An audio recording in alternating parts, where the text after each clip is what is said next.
Selamat pagi teman-teman, bertemu lagi dengan saya Diki Satria di mata kuliah Rekayasa Perangkat Lunak. Saya harap teman-teman masih belum bosan untuk kembali belajar mengenai software engineering dan teman-temannya.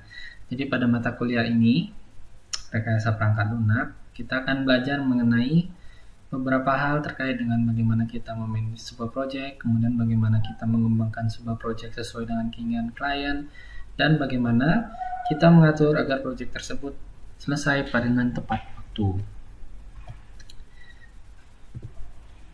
Sebenarnya apa sih rekayasa perangkat lunak itu?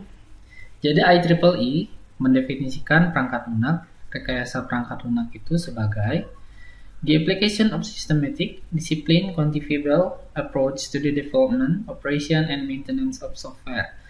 Jadi rekayasa perangkat lunak itu adalah sebuah bentuk atau metodologi yang sistematik, merupakan sebuah disiplin ilmu yang bisa kita ukur. Jadi misalnya nanti ketika kalian belajar agile, kita akan belajar bagaimana mengukur apakah proyek tersebut bisa dikerjakan atau tidak, kemudian berapa lama sebuah proyek itu bisa dikerjakan, kemudian kita juga bisa melihat bagaimana menyelesaikan sebuah proyek dalam satu siklus. Kalau nanti dalam Scrum ada namanya sprint, dalam satu minggu bagaimana kita menyelesaikan sebuah proyek, kemudian bagaimana juga kita mengoperasikan metodologi tersebut, dan bagaimana cara kita untuk memaintain sebuah software. Nanti ada juga beberapa kegiatan-kegiatan yang terkait dengan development and operations. Kemudian apa saja sih yang menjadi tanggung jawab seorang software engineer? Jadi nanti kalian akan menemukan beberapa jenis pekerjaan yang terkait dengan IT. Ada namanya programmer, ada sistem analis, kemudian sekarang ada software engineer. Kemarin waktu kita mempelajari tentang analisa dan perancangan sistem, kita banyak berbicara tentang sistem analis. Nah, sekarang kita akan berbicara tentang pekerjaan seorang software engineer. Yang pertama adalah improve the system. Jadi kita sudah punya sistem, bagaimana cara kita untuk meningkatkan sistem tersebut agar menjadi lebih baik. Itu yang pertama.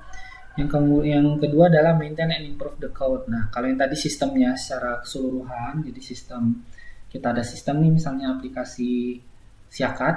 Nah, itu bagaimana kita cara meningkatkannya? Bisa dengan cara mengimprove codingnya, juga bisa dengan mengimprove tata kelolanya, bisa juga dengan mengimprove infrastrukturnya dan lain sebagainya. Nanti akan kita pelajari. Kemudian di sini maintain and improve the code. Jadi itu nanti seorang software engineer itu akan melihat coding yang dikerjakan oleh programmer, kemudian melihat kira-kira apakah coding yang mereka kerjakan tersebut bisa ditingkatkan atau tidak. Bisa dari running time-nya, kemudian bisa juga dari jumlah baris kodenya, kemudian bisa juga dari bagaimana penggunaan variabelnya. Nanti kalian kan ketika belajar struktur data, itu diajarkan juga tuh beberapa tipe-tipe data. Nah, nanti kan ada beberapa tipe data yang lebih cocok untuk keadaan tertentu. Nah, itu juga nanti menjadi tanggung jawab seorang software engineer. Kemudian peer review. Nah, jadi seorang software engineer itu seperti seorang analis juga tidak bisa bekerja sendiri. Jadi salah satu tanggung jawab dari software engineer adalah melakukan peer review. Jadi misalnya nanti kita punya coding, kemudian kita harus melakukan review apakah coding tersebut telah sesuai, kemudian apakah codingan yang dikerjakan tersebut memang optimal untuk keadaan tertentu, apakah tidak, kemudian apakah ada perbaikan tertentu. Nah, itu seorang software engineer yang mempunyai tanggung jawab untuk memberikan seperti review kepada seorang programmernya. Kemudian liaising with college. Nah, jadi seorang software engineer itu juga nantinya bertugas untuk mengkoneksikan atau menghubungkan berbagai posisi yang ada di dalam sebuah perusahaan atau organisasi. Jadi nanti seorang software engineer bisa menghubungkan antara klien dan programmer, kemudian antara programmer dengan programmer lain, kemudian bisa juga dia menghubungkan dengan orang bisnis. Jadi pokoknya kerjanya itu liaising lah. Jadi semacam biro untuk kalau di luar negeri itu seperti biro dutaan besar seperti itulah. Pokoknya dia tugasnya menghubungkan antar bagian organisasi. Kemudian investigate new tech. Nah, ini juga jadi seorang software engineer itu tidak boleh buta akan teknologi dan harus terus up to date. Jadi ketika misalnya nih kalian menjadi seorang software engineer di Android developer. Nah, kalian juga harus tahu tuh perkembangan dunia Android sekarang bagaimana, bahasa pemrograman yang digunakan saat ini apa, kemudian sudah versi sampai mana, apakah ada bahasa pemrograman lain yang lebih optimal. Misalnya kemarin dalam pemrograman Android itu menggunakan Java, tapi sekarang ternyata orang sudah mulai berpindah ke Kotlin. Nah, berarti kalian juga harus mempelajari tentang Kotlin, kemudian bagaimana implementasinya dan sebagainya, dan nanti kalian akan bertanggung jawab untuk mentransfer knowledge ini atau pengetahuan tersebut kepada peer kalian, atau di sini bisa kalian bilang misalnya analisnya atau kemudian si programmernya sendiri. Nah, itu kalian bertanggung jawab untuk mengajarkan mereka bagaimana menggunakan teknologi-teknologi baru tersebut. Kemudian kemampuan apa sih sebenarnya yang harus dimiliki oleh seorang software engineer?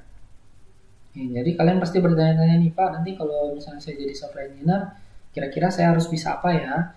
Kalau kemarin kan ketika kita belajar analisis perancangan sistem, salah satu kemampuan yang kalian harus miliki itu adalah critical thinking, kemudian kemampuan untuk berkomunikasi dan sebagainya. Nah, sebenarnya menjadi seorang software engineer itu tidak terlalu jauh kemampuan-kemampuannya. Pertama adalah problem solving.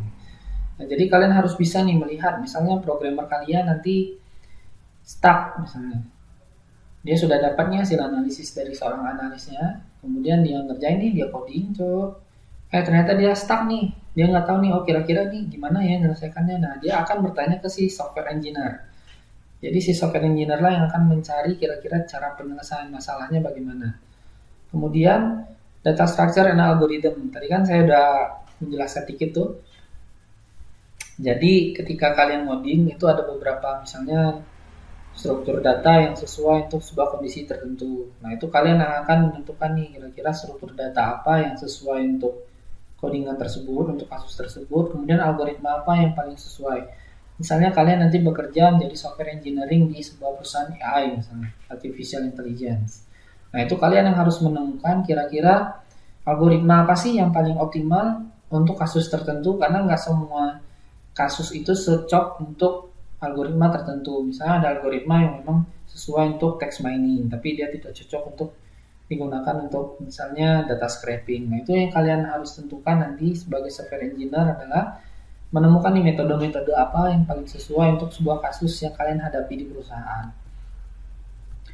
Kemudian analytical capability. Nah, tentu seorang problem solver itu harus memiliki analytical capability yang sangat baik. Jadi dia harus bisa nih menganalisis, oh ini kalau permasalahan seperti ini sepertinya lebih cocok kalau menggunakan metode yang seperti ini, atau coba kita cut off nih, jangan dilanjutkan, tapi kita ganti deh metodologi ini seperti ini. Nah, itu adalah seorang software engineer yang menentukan kira-kira apa yang paling sesuai untuk sebuah kasus yang kalian temukan nanti di sebuah organisasi.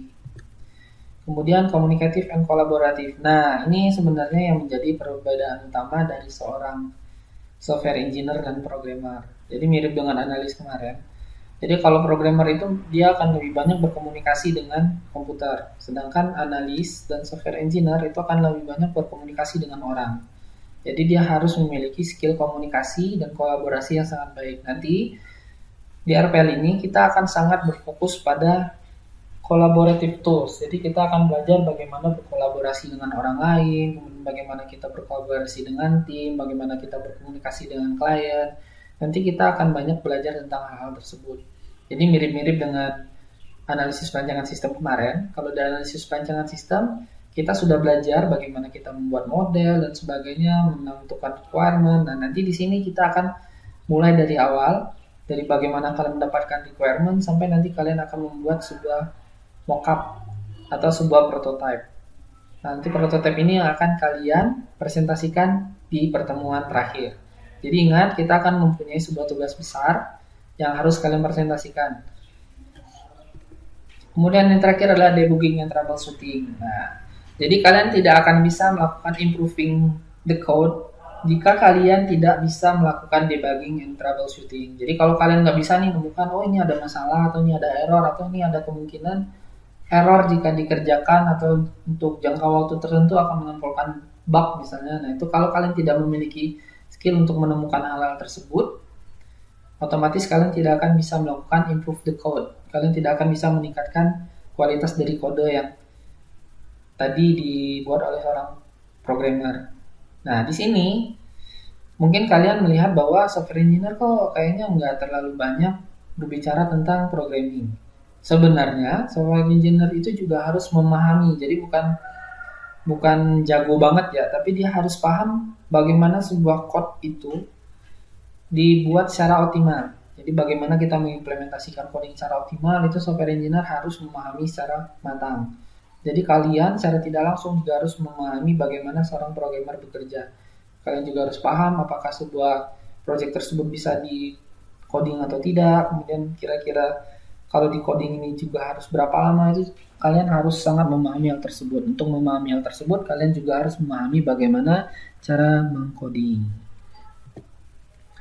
Nah, sekarang kita masuk ke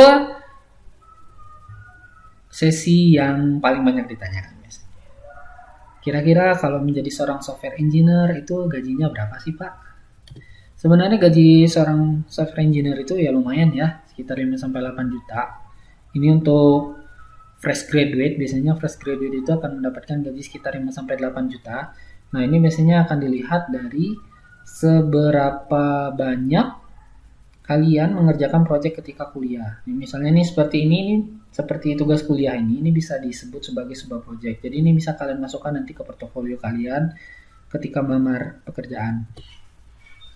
Nah, ini kalau gaji-gaji di startup itu biasanya dapatnya sekitar 11-12 juta. Ini dari kerja.com, itu bisa nanti kalian cari-cari juga. Ini biasanya kalau Tokopedia sama Bukalapak itu menggaji software engineer-nya itu 11-12 juta. Dan semua itu tentu saja tergantung pada skill dan lama kerja kalian. Jadi semakin lama kalian bekerja sebagai software engineer dan semakin banyak kalian belajar lagi nanti selain di kampus, tentu saja.